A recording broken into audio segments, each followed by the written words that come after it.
It's time for the Wrestling Perspective podcast with probably the greatest return ever, Lars Frederiksen.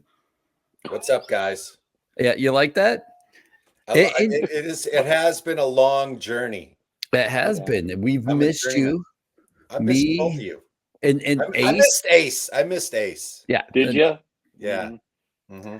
Yeah. I missed Ace, by the way, the third amigo. He is like the third host now. I mean, we've got down on one knee. We presented him with a golden mic. I'm happy that this love affair has begun, this love triangle, so to speak, because I feel like it's kind of like Bon Scott getting replaced by Brian Johnson or Jeff Hanneman by Gary Holt. It's like it's once in a lifetime kinds of things. So if anybody was going to replace Petey Williams, Ace Steel would have been my choice. You mentioned a bunch of great names, and then you went from Petey Williams to Ace. Well, at least Ace is an American. We don't got to deal with visa issues. You know what I'm saying? Good point. We got a Q&A episode tonight with a little twist at the very end. I'm going to give you a spoiler alert. One of our fans asked us to do a WWE trivia game at the end. So I went on the internet and found some WWE questions to see which one of you two knows what you're talking about. All right. Interesting. Okay. All right. So let's knock through these questions so we can play trivia for the rest of the game. Alex wants to know, I keep seeing reports about Okada maybe signing with WWE. If that were to happen, what do you think his realistic glass ceiling for him would be? Go ahead, Ace. His realistic glass ceiling? Yeah. How high do you think Okada could go within the WWE? It's unfortunate for foreign superstars, but your promo ability is what makes you in the States. Yeah. And that's been proven time and time again, whether you're a good wrestler or a bad wrestler, it's the promo.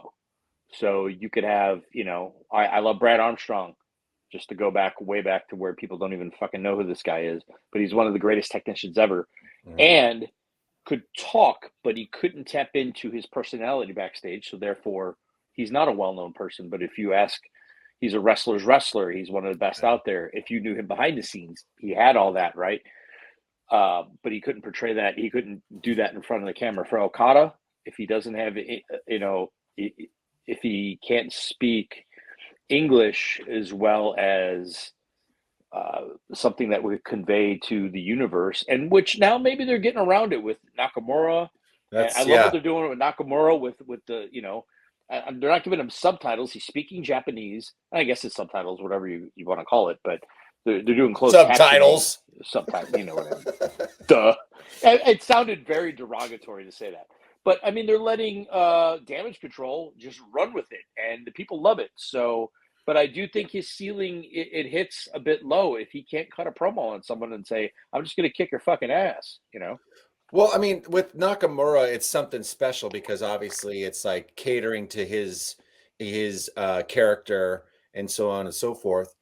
Okada, I mean, he's already kind of a legend, right? So, it's not, I could see someone like Muda or Chono coming in and not really needing the promo to kind of get over. Okada does have the ability to, I think anything in wrestling is possible, as we've seen over the years of just watching it. So, Okada, I think it's probably one of those things where, let's say he gets with a Paul Heyman, or somebody that's like more of a mouthpiece. I think then the sky's the limit because, I mean, obviously in-ring presence, storytelling, attitude, physicality, all these things. I mean, like I said, he's a legend. So I don't think he's going to have a hard time getting over. I think it's just how, it's all going to be in the way that he's presented. Yes, sir. I kind of agree. And I think if you look, and you mentioned Nakamura, you kind of look at what he did. I think that'll be the blueprint for what Okada can do. I think he'll be a hell of an Intercontinental champion. I think maybe he might tease the top of the world champion picture, but that's already starting to get pretty crowded with, names with Randy Orton coming back, CM Punk coming back, all those guys. Well, that's one of the things I was actually going to say, because if he does get in the ring with somebody like a Punk or an Orton or, a Cody or somebody like that, that could also make the guy too.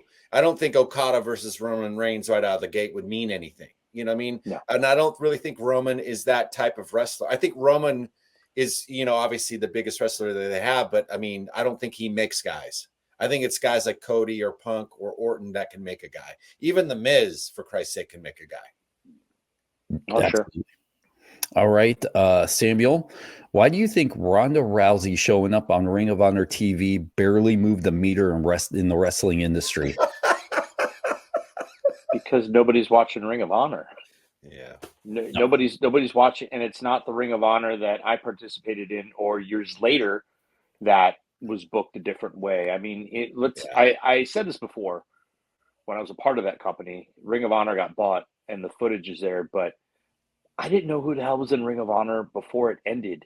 And that's not, I mean, I knew people there, you know what I mean? But I don't know where they were as far as television goes. I knew people that work there, but it's a non-entity. It's just there. It's like any other promotion. I think GCW's got more reach. Yeah, I mean, I'm kind of like in this place that, Tony Khan just doesn't know how to tell a story, and or his booking, his matchmaking is not good. I mean, it's just let's just call a spade a spade. It's not good. And I think that why wouldn't you do something? I understand it was like a surprise, but if you're going to surprise and do a big surprise, then put her on fucking national TV, not on a Ring of Honor, like a pay-per-view.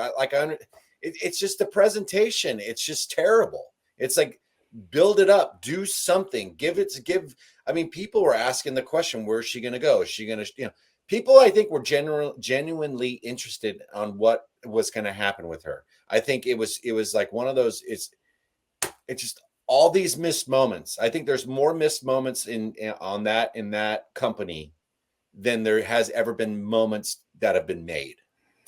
I think you both are right, because if I'm doing anything in AEW, she's showing up on the Wednesday show. She's like, I'm going to show up in Ring of Honor and I'm fighting this person at the pay-per-view lockout. You're getting easily another couple thousand buys just from that. I mean, just putting her out there on a product that no one's watching. If no one's watching then and she shows up, they're just looking on Twitter at that point and going, all right, well, that just happened. Well, she does an indie and it gets a lot of attention, right? Mm-hmm. I forget what the name of the indie was, but it's the name escapes me. It's a few weeks It's now. Revolver. Revolver. Thank you. Yeah. Which is a great independent wrestling promote. Sami Callihan. Correct. So, and it's one of the most talked about things that's happened. And then it's like, oh, here's a fucking half-eaten pancake. When it's time to eat breakfast. That was a terrible analogy, but you get what I mean. Yep. All right, Paul J., in my opinion, if Dustin Rhodes never changed to Goldust, he would have been a world champion a few times in his career. Now, granted, he probably made more money as Goldust than he did as Dustin, but he would have also had to push. He would also had to push and wouldn't have to put up with that stupid shit like the artist formerly known as. I disagree. I think Dustin Rhodes' character was dry as all get out. I think going to Goldust probably saved his career and gave him an extra 20 years in the industry. Agreed. Yeah. I mean, he's one of my all-time favorites. I mean, him and Cody, like when the Goldust Stardust tag team, like it was beautiful to me. I think anything Goldust did, I mean, he was so provocative and he made this gimmick that probably was a punishment because of who his old man was. You know what I mean? And the Vince McMahon, I mean, we've all heard the stories, whether or not it's all true, I don't know. But it's like he turned a pile of shit into a gold mine. No pun intended. So I think Dustin Rhodes, there was definitely a ceiling to that because the look, everything about him, the work rate was coming because his matches with young Steve Austin were just killer. Anytime they got in there, and that whole group of people, I mean, how do you not learn working Bobby Eaton, Austin, Rick Rude, working with Steamboat, right? So his work rate was coming up, but he would have been stuck in a WCW that plane of nothing, and plane as in plane, nothing. He wasn't his dad.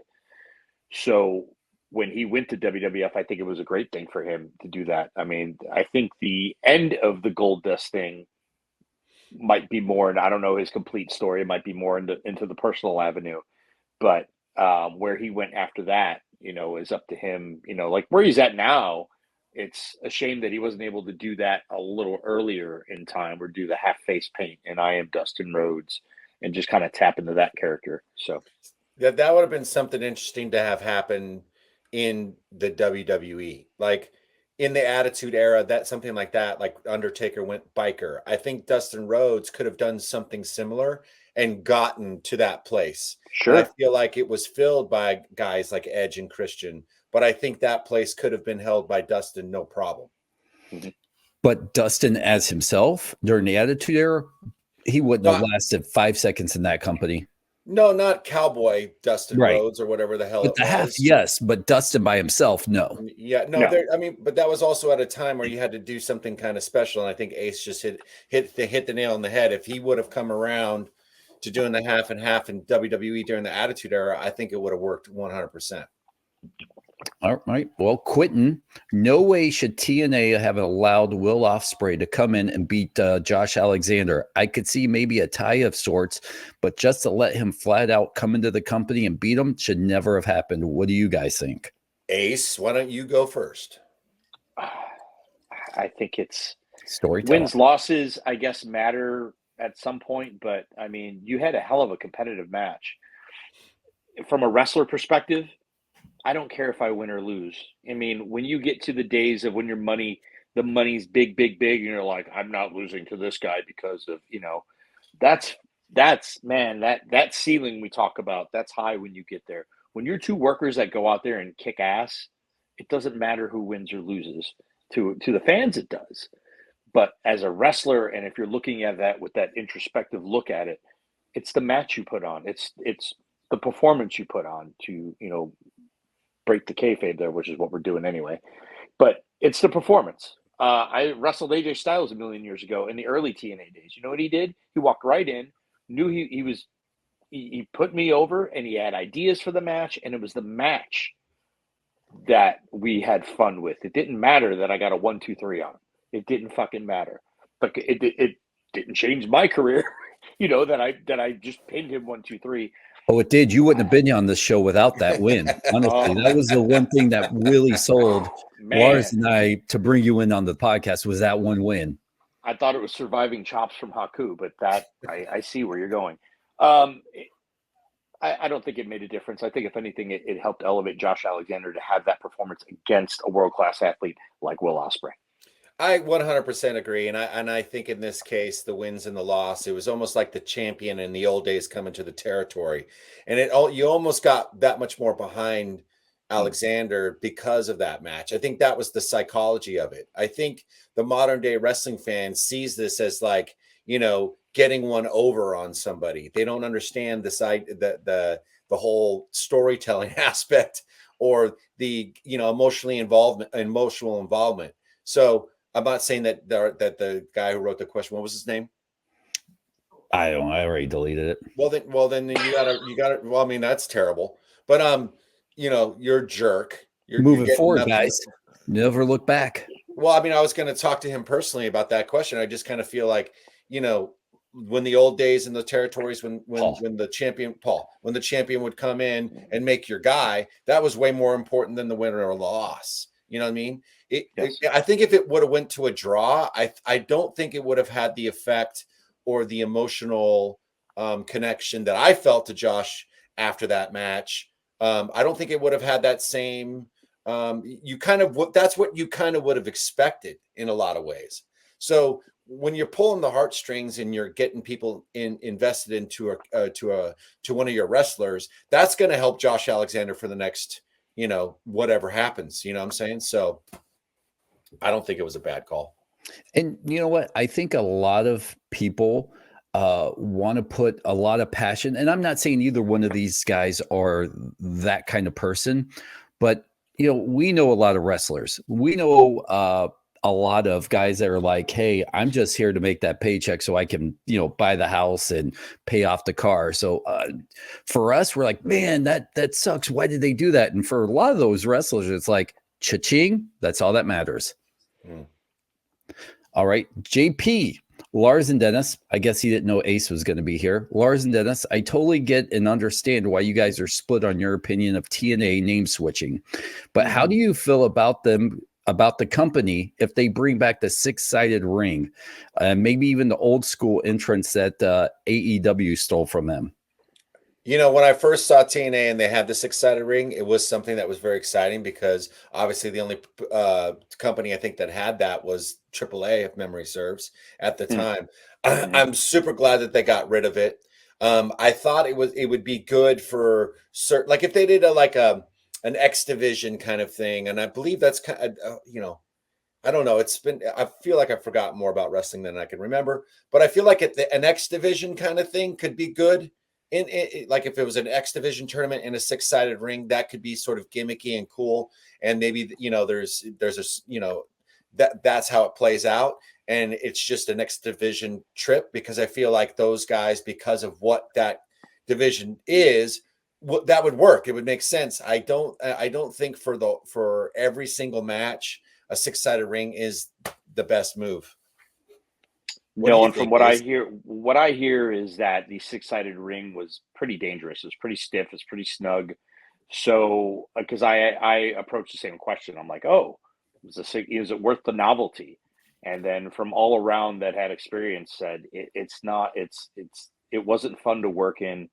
Just like you said, Lars. Like I thought the novelty was neat, and then all of a sudden I'm like, all right, where the fuck would I run if I got what corner you're shooting to? Like everything just got warped. I mean, it's kind of like the AEW ring is the ropes are cable. It's kind of like the old ECW ring. The ropes were cable and so stiff.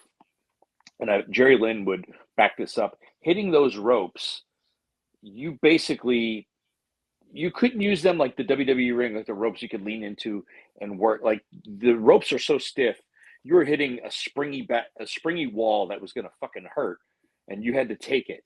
And I could just see the shortening of each corner.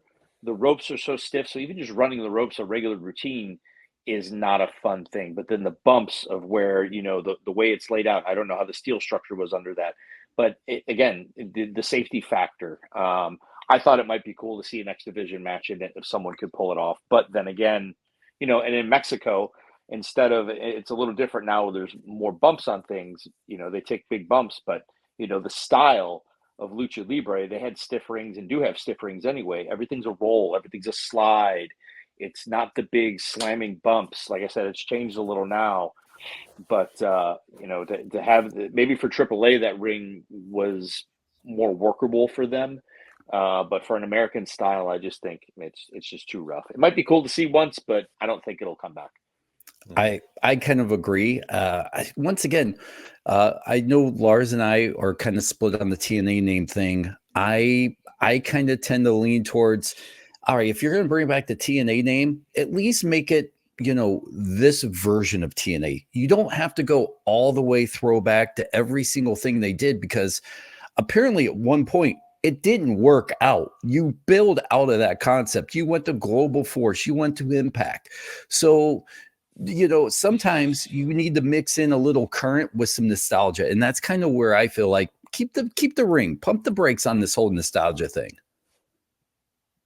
So, all right, Frankie, here's a problem I have with Seth Rollins. His crazy, erratic, visionary gimmick has never once been believable to me. And when he has these dramatic episodes like he did with Cody and now Punk, where he suddenly drops the wacky antics and then shoots on them with these which further proves my point. And on top of that, the dude has always been a corporate stooge who seems to be scared of losing his position in the company. That's Frankie. Go ahead, Lars. I mean, here's the thing. I feel like Seth Rollins is that guy that buys the $14 latte and the avocado toast. He's a total hipster douche, right? And I'm sorry. I mean, I feel like he's that guy. I'm not saying I wouldn't like him. I'm not saying I wouldn't get along with him, but I feel that's what he's doing. I also feel like there's an aura of superstar Billy Graham, which he will never get to. It's kind of like if you're, repackaging superstar Billy Graham and it's called Diet Coke now or Coke Zero. It's not close. I understand the flamboyance, it's more annoying than it is like the emotion that I get from watching Seth Rollins is annoyed. Him and Shinsuke literally come out to the ring and they look like they're having like panic attacks or just weird, like, just jerking. And it's hard to watch. Right. But this is the part where I'm going to put Seth Rollins over. When he gets into that place of like losing his shit and getting serious, that's when I think I can believe in Seth Rollins. So now if something comes into fruition between him and Punker, for instance, that's going to be good because right now, the way I see it is they're playing on some real life shit. And I'm hoping that and I'm pretty sure, and I don't want to spoil, anybody's, belief system, but I'm pretty sure that things are going to probably get heated, in somehow, some way. They're going to have to bring the real life Punk stuff in because if you think about CM Punk and who his opponent, let's say Seth Rollins, that is such a believable story to be told. That makes wrestling real once again. Once again, CM Punk steps into a fucking company and wrestling becomes real. I'm not just saying that because me and Ace are, best friends. Whatever. I'm saying, Ace, right? Like there's something that this guy has that no matter who he's with, it becomes a real contest. And I think Seth is playing into that. And I really hope that he becomes that thing that I want him to be so bad. And that is to lose that stupid shit and become this like real asshole. Like, that's what I'm hoping. So I made this comment about Becky Lynch the other night, and I think she looks phenomenal and her work has been just on point. Like except on Jeopardy. But anyways. Oh, well, I didn't see that. Neither did anybody. Oh, but I made a comment the other night. I was watching the ladies' war games, and her and Bailey were just knocking the shit out of each other, going into the cage. And I was like, you've been given this gift of the cage. That's the gimmick of the match, right? Like, I realize there's no blood in a WWE cage match, so you have to use some of the weapons and the gimmicks and a little more bells and whistles and stuff. But I love that they got in there and just started hammering each other, cage to cage, all kinds of shit like that. Her gimmick last year was much the same as his. I was like, what the fuck is going on? And then the point was made to me by my wife. It was like, well, yeah, but she was going all the heels, so she had to change. The people loved her, so she had to go way the other way, so someone fucking hated her. And it worked. But I like her look now. She's wearing the black leather jacket. Like she's, she just looks like someone I want to watch kick ass. I agree with you where I don't understand his gimmick either. I don't. I think he's still looking for that. But his heel persona, the crowd ended up taking to him, which they sing his song. They sing everyone's fucking song, right? But he's got that. So you don't take that away from the people. If they're biting on something, I'm a firm believer that a natural baby face or a natural whatever is getting over with the crowd, you kind of stick with that. As long as if it's a heel, I don't like cool heels. I don't dig cool heels. I like dickheads or bitches, whichever way you want to go, or snobby people, period. If you're a heel, be a heel. Don't be a cool heel. I think that is not good for what we do.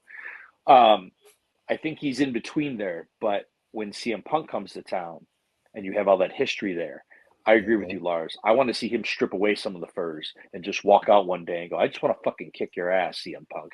You're a motherfucker. You're this, you're that, and blah, blah, blah. And then we see the moment of who Seth Rollins really is. Like, yeah, I mean, yeah, I'm 100% with you because right now I can't take him seriously. He's just another douchebag on a fixie paying exorbitant amounts of money for shitty coffee. That's what I see when I look at him. You know what I mean? I want to see the asshole. Sorry, I digress. But you know what, Lars? I will say this. I think you hit the nail right on the head at the very beginning of your statement where if you think about it, this could be the greatest real life beef storyline, Matt Hardy and Edge. When you think of that, that's the one over Lita. That's the one we all go to where it's like, well, they put that aside to do business. And that was one of the greatest in wrestling that we still talk about. If those two are smart and the storytelling's there, this could be that story now. Well, this is the whole thing. This company is not going to miss opportunities. This company is not going to let people say their workers dictate how business is going to be done. You know, that's the thing. Here's the big difference. And Seth is a smart fucking guy, as is Punk. And do you think they're not going to do what's right for fucking buy rates and fucking ratings and money in their pocket and merch and fucking buy ice cream? I don't fucking know. They're both smart enough to see like, oh yeah, here's something here.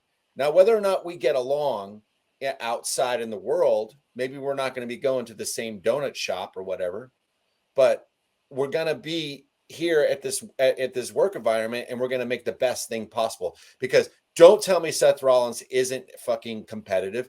And I know for a 100% fact, and I think Ace will attest to this, the most competitive motherfucker just entered that company. So it's like, you bring those two dudes together, it's going to be explosions. They're going to bring the best out of each other. And I hope it happens. I talked to a friend earlier today. He was asking me about Punker's promo, and I'm like, I have no idea what, really much else. It was a feel-good moment. He came back, hello, universe, I'm back, I'm home, blah, blah, blah. He didn't shoot with anything controversial. He's not going to say anything about anything before, because why put over anything that's smaller than you? Look forward, and as we get there, you're going to get what you're looking for out of him. But we're playing the long game. I read that somewhere as well, and it was written up perfectly. And it was, of course, the long game's coming because there's forethought in all of this. So don't think there isn't. And when everyone puts their heads together and everyone has input, it's going to be the best that you could possibly get. I mean, think about who you got there. You got Seth Rollins, you got CM Punk, you guys got guys like Triple H, Regal. I mean, Petey Williams. Jinx. But you know what I'm saying? It's like, these are great minds for the business. And I will give Seth his flowers in that sense. I think him and Cody's 3 matches were literally the best wrestling matches I had seen in a very, very long time. And it takes 2 to tango. And I know they both put that much effort in. So. All right. Miguel, one of the most underrated people in the history of TNA, the brand, is Dixie Carter. Do you guys have an opinion on her one way or another? The only time when I started at TNA, when Panda Energy came into it, I was there for the Around the Corner speech. That we all sat in the Nashville Fairgrounds up in the stands, and we're going to overtake this, and that, which I always think is the wrong fucking move for a company to think we're going to overtake WWE. Back then, WWF, not going to happen. Not going to happen. Be your own thing. So I don't really have my interaction was little, but that's all I had. Actually, I heard she was backstage at Raw last night, so that's pretty funny. I have no opinion. Whatever. Next question. Yeah, same here. I never met her. No, she's fine. Cool. Great. Nick Anderson wants to know, I know everybody's talking about CM Punk and Randy Orton's return, but man, it was really good to see R-Truth back. The last 2 shows made me really hope he sticks around forever. Which R-Truth do you guys like better? R-Truth comedy or Ron Killing's wrestler?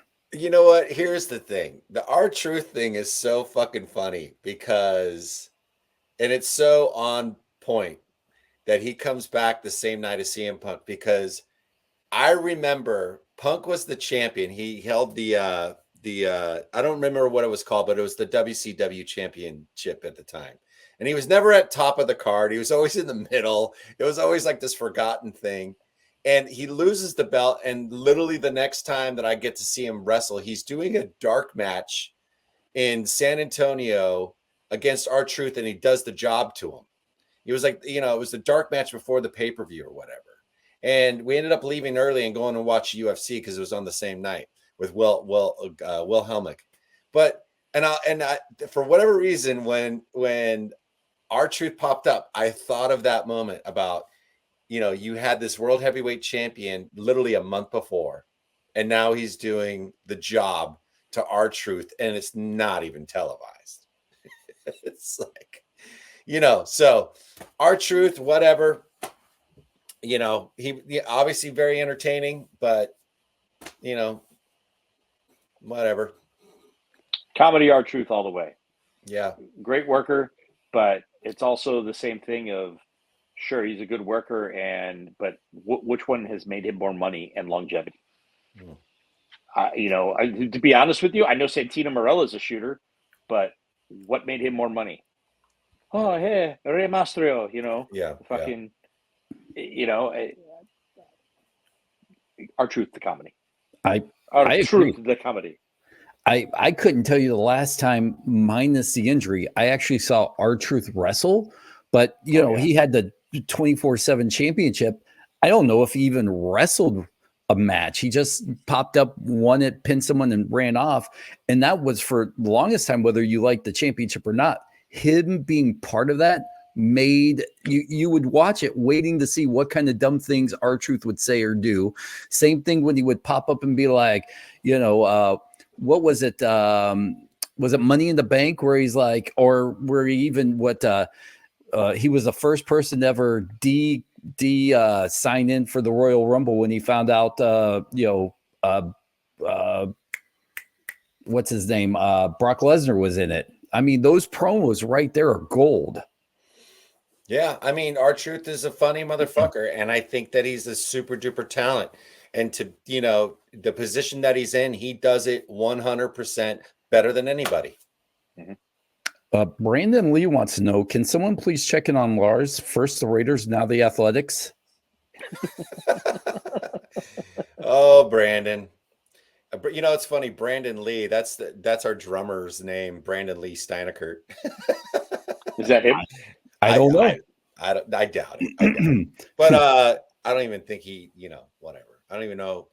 He's a drummer. I'm not too sure if he knows how to work a computer. But wow. Yeah, I can say that. So it's like, what do you see? How do you get a drummer off your porch? You pay him for the pizza. So anyways. Wow. Yeah, what's the last thing a drummer says in the band? Hey guys, let's try one of my songs. Jeez. I almost yeah, nice. Drummers are like the butt ends of everybody's jokes. But anyway, so yes, you know what, man? I reacted so poorly on that news. Is I had all these old school Oakland A's t-shirts from when they won the championships, whatever, the World Series, the whole thing. I had all these t-shirts. I just went and got rid of them all. I'm getting rid of pretty much every piece of athletics, hats, everything. I'm just done. I'm done with, the city of Oakland is fucking stupid. And, but also the owner, John Fisher, is a piece of shit. He's a silver spoon kid. And and also Major League Baseball, fuck them too. Like, you know what I mean? It's like you voted to move this team that is like, it's just, it's hard. It's hard to comment on it. It's like, sell the fucking team, Fisher, get the fuck out of there. People want to see him in Oakland, whatever. I agree. All right, listen, let's do a little bit of trivia, see how far we go before we bill out on this idea and end the show. But I've got about 100 WWE questions. I'll just kind of jump around and see whatever strikes our fancy. Way we'll do it is I got the answer, so I guess I'm the moderator. You both just give me your answer, and then I'll tell you which one's correct. That's just kind of the easiest, so we're not like raise your hand, whoever has the answer first, Question Where's number. the buzzer? Where's the buzzer? You know what? It's Well, the well, you know what? Maybe we should. it's that big red power button on your keyboard. Press that. All right. Maybe we should ask Becky Lynch. Oof. Hang Sorry. on, let me call her Too real quick. soon? Too soon? Oh, Gotta no. watch this, I guess. Yeah. Oh, yeah. She got 0 answers right on Jeopardy. Oh, Jeopardy, by the way, Ace, is this show where people go on and it's like a competitive game. I don't know if you know it. I know you're kind of a murder she wrote kind of guy. So, am I? yeah. Angela Lansbury in the day was good to go, man. Don't knock Angela Lansbury. She was good to go back in the day. She was good. She was Melfi. Yeah. All right. Question number 1. In what year did WWE adopt its current name from WWF to WWE? 04. Lars? 2003. 2002. Whoa. Mm-hmm.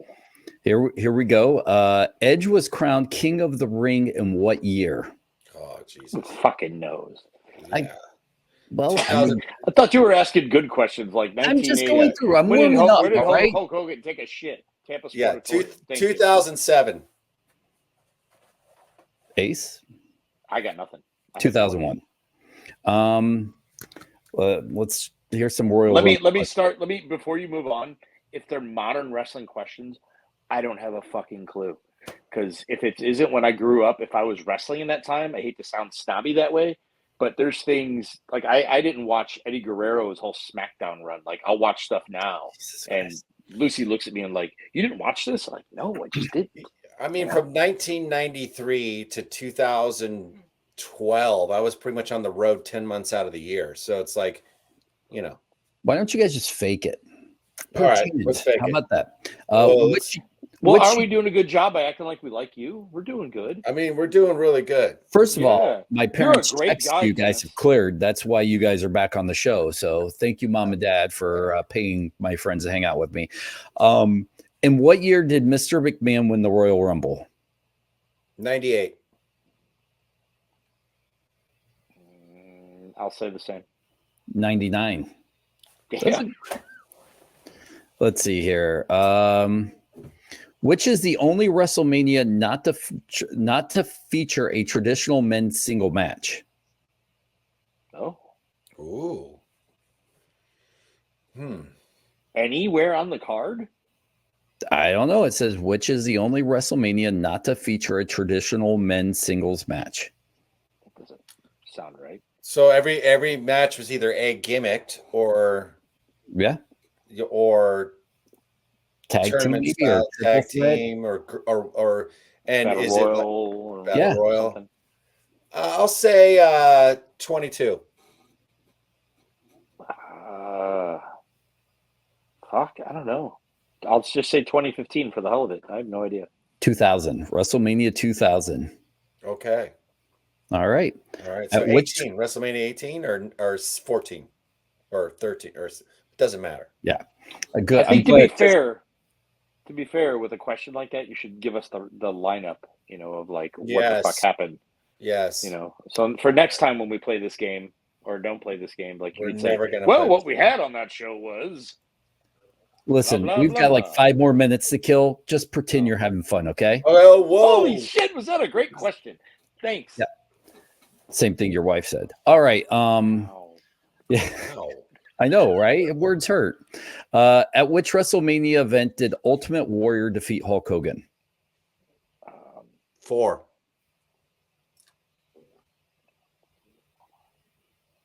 Yeah, 4. 6. WrestleMania. No, Fuck you. Wait. Fuck you. 4 was the tournament. 5 was Savage Hogan. 6 was Ultimate Warrior Hogan. Okay. Warrior Hogan. 6, yeah. Yeah. All right. If memory serves me, he held the IC belt too, right? At the same time. At the same time, and he had to drop it. Yeah. Which is the only one right WrestleMania to take place on a Monday? Oh, I do know this. That would have been WrestleMania 2. No idea. 2. WrestleMania 2. Lars with the good one. All right. But until that point, me and you know what you can call me and Ace? Becky. Hulk Hogan was inducted into the WWE Hall of Fame what year? 05. 01. 05. Oh, no longer a Becky. Yeah. Mr. Perfect won the WWE Intercontinental title how many times? 4. Twice. Fuck you, Ace. On how many occasions did Macho Man Randy Savage win the WWE title? 0. WWE title? Macho Man? 3 times. 2. I would have said 2. Of course he did. Because he beat Flair for it again. Yeah, that's right. And he won the tournament. I've forgotten more about this shit than I remember, Ace. How many times was Bret Hart WWE WWF champion? Oh. 5. No. Yeah. 5 or 6. I'll say 4. 5. Ha! No. Here's a wrestler's birthday. What year was CM Punk born? October 28th. No, excuse me. October 26th.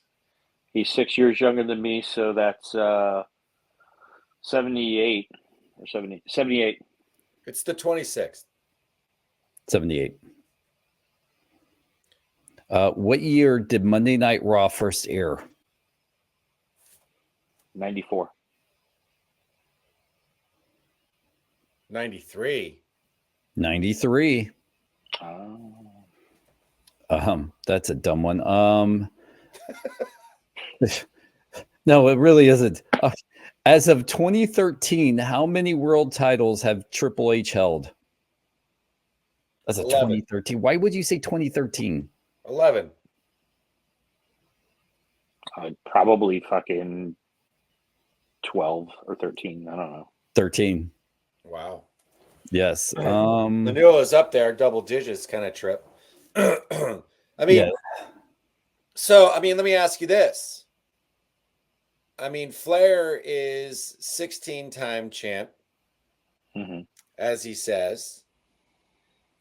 Who has held the belt more than him? Nobody at this point. John Cena. No, he's tied with him. Really? Google it. I'll Google it now. Let's see. I think Cena's. I don't think he's beat him yet. I think he's 16. It's 16 and 16. Gotcha. Well, could be. Let's see here.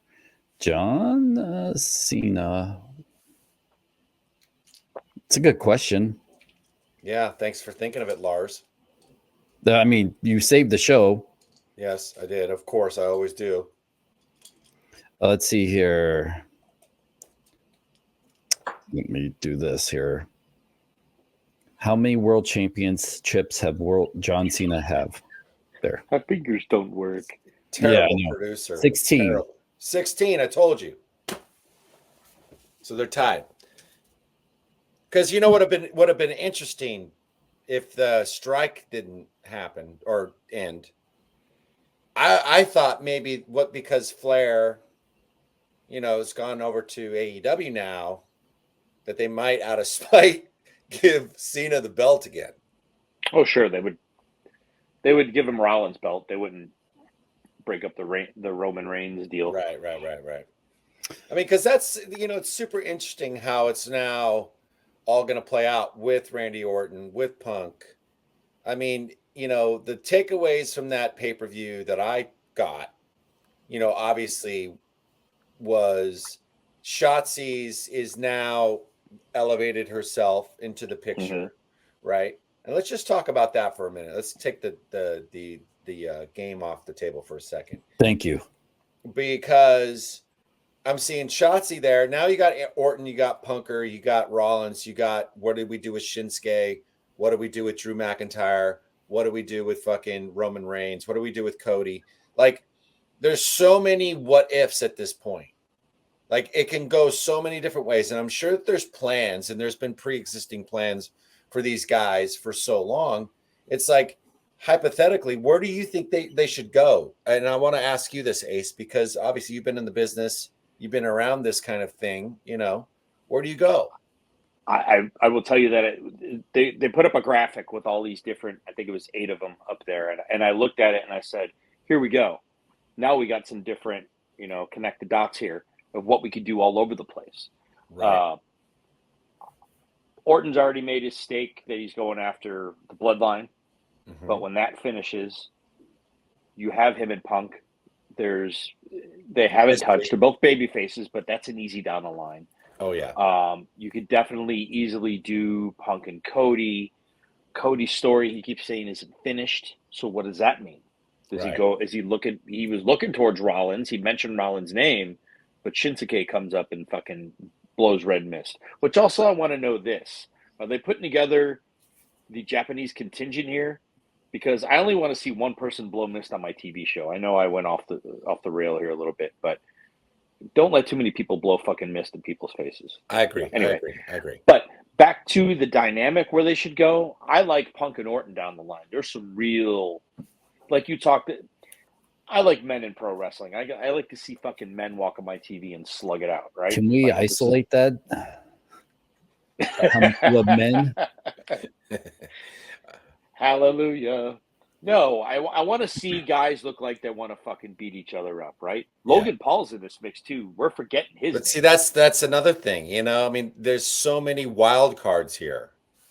I want to see Logan Paul and Punk. I want to see the dynamic there. I want to see, from a wrestling perspective and a coach perspective, I want to see Punk lend his, I don't know that he's going to do many, if any, house shows, but I want to see him lend the expertise to this guy. This guy's already taken to it, like a fish in water here. This guy, like a fish to water. His performances are, could arguably better than people have been doing this business, this craft for a long time, right? Even Pat McAfee, you know what I mean? I'm sure he's itching to get back in the ring once he sees all this shit go on. I'm sure everybody is. Man, you've got so many things there. Where I think they should go, I don't know. I like seeing how things play out. I like listening, how they listen to the crowd. You've already got the seed planted with Seth and Punk, and they didn't go there immediately. Punk didn't say his fucking name, right? He mentioned people aren't happy with him being here. And now let's see where this.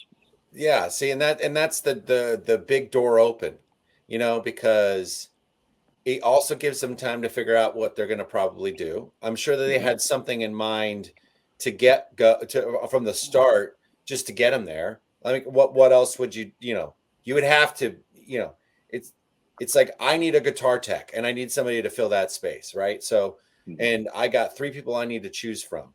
Who's available? Or, I mean, I'm not saying that's how he came in, but what I'm saying, like, you have to have an idea before you can go out and get somebody. Right.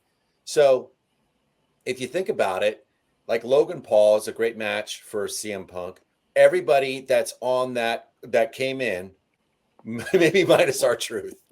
But if you think like Randy Orton and CM Punk, you got 2 very, very, very, very powerful, wonderful, great-minded wrestlers now that you get to, utilize. I mean, because see, that's the thing that there's so many opportunities for people, like guys like Randy Orton and CM Punk and Cody. I mean, you got NXTs right there. That's an opportunity. They could be utilized there if need be. And, I'm sure maybe they have different things, and who knows. But all I'm saying, it's an exciting time for the WWE. Triple H at the helm, running the show. I know that everything is going to be masterly crafted and amazingly executed. So 100%. When I worked at NXT, like, things were thought out. I mean, things could change TV day all the time. Injuries, whatever. We got a new direction. Something pops in your head. But look at the Bloodline. Look at the Bloodline storyline. They stumbled onto something that was fucking great. Like, all the shit with the Bloodline, you've heard, they don't even, half the time it wasn't the match until they got to the pay-per-view. They did it right. It was all the in-ring stuff and all the stuff with Sami Zayn, that whole story, Cody, all that shit. Was there dissension with the fucking Usos? they just, whether or not that was a thought, they stumbled onto it and went, uh-oh, we got something here. Whereas back in the day, in the Vince era, it may have been, no, I want this to happen. This is what happens. This is what happens against the wishes of the crowd. Like I always go back to this, is when Triple H came out as a heel and he was wearing the leather, like the jean jacket and blah, blah, blah. And I don't know if it was him or what the direction was, but man, he was a babyface. Because he came back after injury. An injury. Randy Orton in Legacy. Ted DiBiase Jr. shoved Randy on his ass. The crowd fucking popped. And then next thing you know, in WrestleMania, Randy's the heel, and those guys got to be the or they switched it. Randy was baby. To me, Randy should have stayed heel right when he got shoved on his ass. Listen to the people right there. Hunter's listening to the people. He's got his ear. He's listening. He's like, no. This is what we're doing. He's about facing and change. Look at all the stuff they do. Chad Gable. Sorry, I'm throwing it. There's another guy in the mix. Get away from the shush stuff. I wish they could. Well, he's already shown. I mean, Bronson Reed is another one. Like, I mean, there's so much talent there, and they're so well utilized. If you look at that match with was it Eric? No, not Eric. It's Ivar. It's Ivar. Yeah. Ivar. Yeah, Eric's injured, but that match was incredible. How they put that together, and I mean, if you think about the guys that are there, it's the sky is the limit. It's another boom time for them. And yes. I think now that they have a wrestler's, a real wrestling, a guy who's done it. It's not just Vince McMahon, who knows what, 50-50 booking, all that bullshit. It's like, it's an actual storytelling wrestler who's been, from the bottom of the card to being a world champion. He knows every aspect of how a show can work. It's when you watched Survivor Series, the way that it was paced, the way that it went, how everything was orchestrated, it was a pretty goddamn good show. I mean, it was a good show top to bottom, not being biased. Like I would say if I agree. I wasn't too into it, but no, agreed. I mean, there was surprises after surprises and everything built. And then when Punk comes out after the end credits, it was like, what? And then you had the mixture of Seth reacting and then Drew McIntyre's reacting and so on and so forth. And everybody in the world is talking about it. It's like, come on, man. Like we're at a place where the believability is at an all-time high. That has not happened in professional wrestling in a very long time.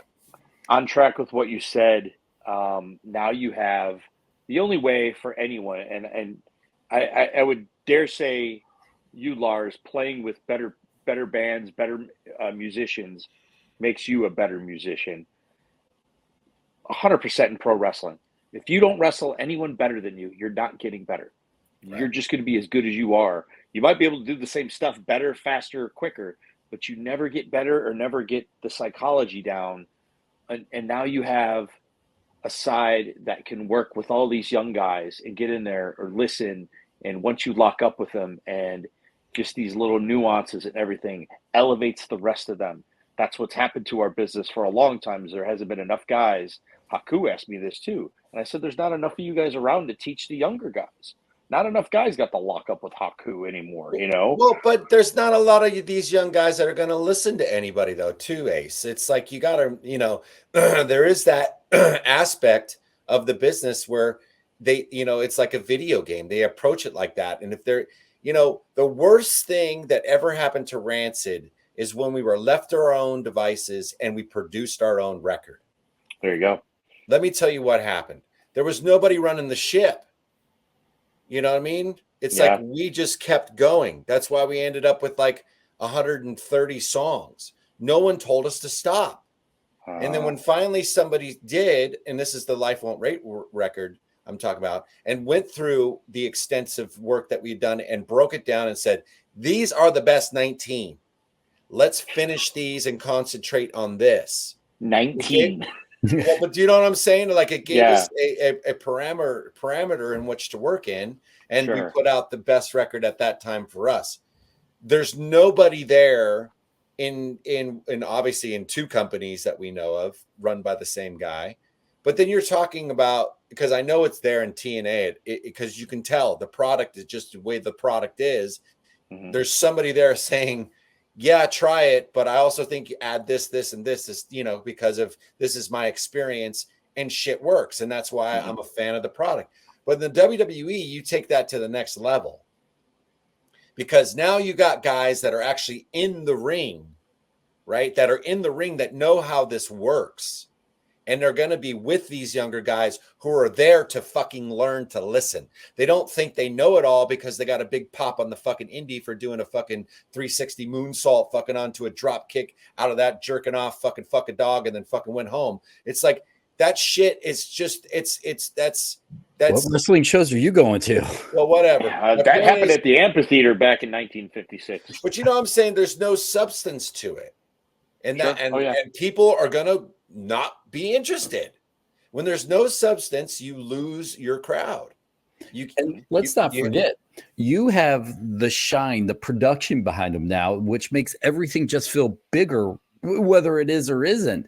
It's not like the other company, where the other company feels like a very good indie movie put on by some great college kids that have mastered a class. And not knocking anything, but you're talking like Martin Scorsese and Attack of the Killer Tomatoes. Yes, that exactly. And it just makes everything bigger and shine brighter. And I can't wait to see him under those lights again. Right. And it's happening, and it's happening right before our eyes, and it's exciting. I literally cannot wait to the next WWE TV.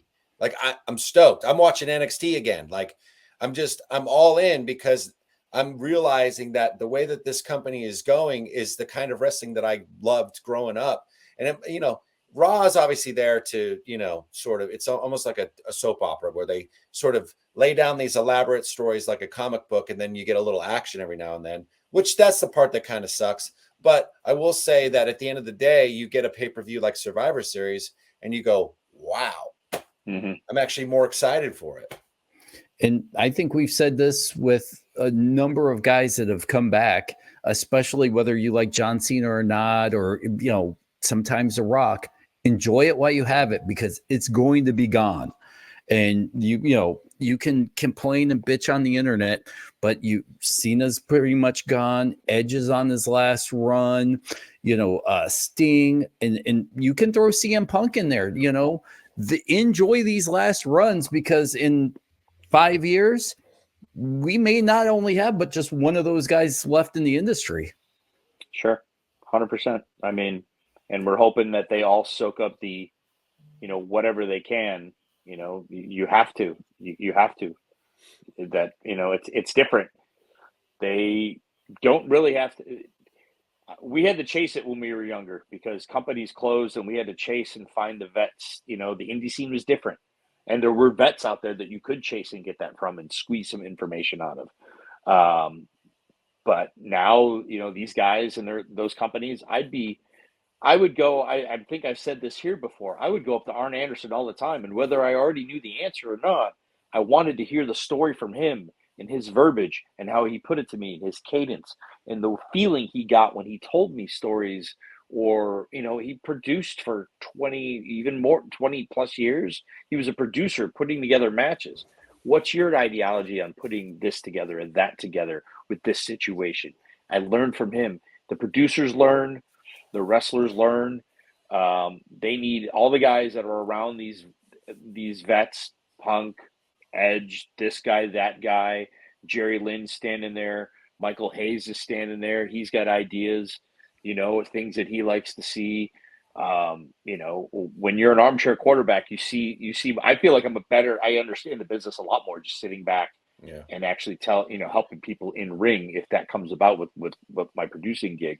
And I learned so much more about what they do and how that works, or if it doesn't work. But these guys need to take advantage of who they have in front of them. I wish I wrote down. I hope they take notes, because my memory shit comes up and like, oh yeah, that happened. Like, I hope these guys take notes so they could look back and go, fuck, I remember this, you know? Punk's got all this stuff from Harley. He's got all this stuff from Dusty. You name the legends. He's been in there with everybody too. He's been in there with everybody. I mean, Harley taught him how to make a blade. I mean, who else can really say Harley told him how to make a blade? You know, I'm sure he showed Trevor Murdoch and different guys, you know, just there are things that you grab from nuggets from these people. I mean, he's been around Kevin Sullivan, for Christ's sake. Yeah. You know, I know Sullivan's a proponent of his. There's a hell of a mind, you know. Well, like, I mean, think, yeah, and also it's such a it's so great to see guys like Randy and Punk back where they belong. You know, I mean, they've always been firing at this level, and you know, Randy obviously injury sidelined him. Punk, whatever, Cody. You know, I can't wait to see what Jade does out there. You know what I mean? It's like, I'm just excited for the future of wrestling. That is the WWE. And I can't believe I'm fucking saying that, because Dennis will attest this. 2 years ago, I barely even watched the fucking place. Sure.